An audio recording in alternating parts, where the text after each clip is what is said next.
Well, speaking of tracking this avalanche risk, but also the snow risk right now, Nick, we're seeing it come down really in the Sierra, and it sounds like not over yet. No, we still have a couple more feet, I think, for the higher elevations in the Sierra. A lot of this coming in tonight, right? Because we've been seeing batches of precipitation rolling through, but then in between we get these brief lulls, if you will, in terms of snowfall rates. You start to see snowfall rates about 2 inches per hour, then it backs off a bit to less than 1 inch per hour. So the snowfall rates are varying as these pieces of energy keep rotating around this area of low pressure.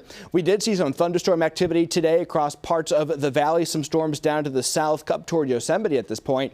But we did have some thunderstorm activity over the foothills, including near Placerville earlier this afternoon. Under those, you get those heavier rainfall rates, right? That does lead to some additional flooding concerns. Speaking of which, a flood advisory for the valley continues through at least through 7 o'clock, has been extended as a result of the rainfall and also just our typical poor drainage spots, those larger puddles that you see on the side of the road from time to time. But then you get up into the foothills and the rainfall rates have been a bit heavier from time to time as these showers begin to roll through. But right now, some of the steadier rainfall, at least along and east of I-5 across the valley here. You head up toward Cameron Park, Placerville, very wet day so far. Auburn continuing to add on the rainfall, already picking up more than 1.25 inches in the city of Sacramento and several inches of rain over many of our foothill communities so far today.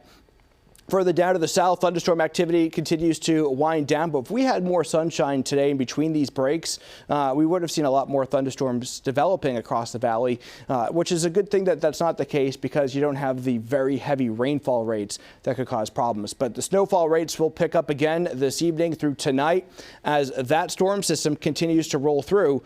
Now, in terms of the main atmospheric river component, that moved through last night. And that's what delivered all that wind across our area. Now it's positioned down to the south over southern California, causing flooding concerns in the burn scar areas just outside of Los Angeles, including some severe thunderstorms over southern California this afternoon. When it comes to the wind, I think the winds peaked for the valley last night. We had many reports of gusts in around Sacramento of 50 to 53 miles per hour at the airport at 53.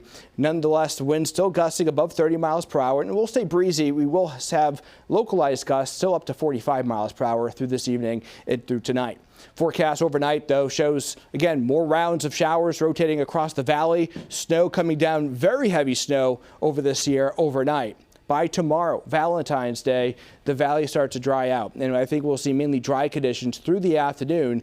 But the Sierra starting off with some very heavy snow. But by mid-afternoon, we start to see that taper to more snow showers, eventually coming to an end. And this weekend, for anybody planning on heading up to the Sierra this weekend, smooth sailing, I think, after those roads start to get cleared up. But additional snowfall, 4 to 8 inches, Blue Canyon, 2 to 3 feet, Donner Pass, all the way down to Kirkwood, 2 to 3 feet, Truckee, Tahoe, about 6 to 12 inches of additional snow. And then through the weekend, finally starting to quiet things down in a warming trend throughout next week. Hunter. Wow, perfect timing there for the weekend. Good timing. Nick, thank you.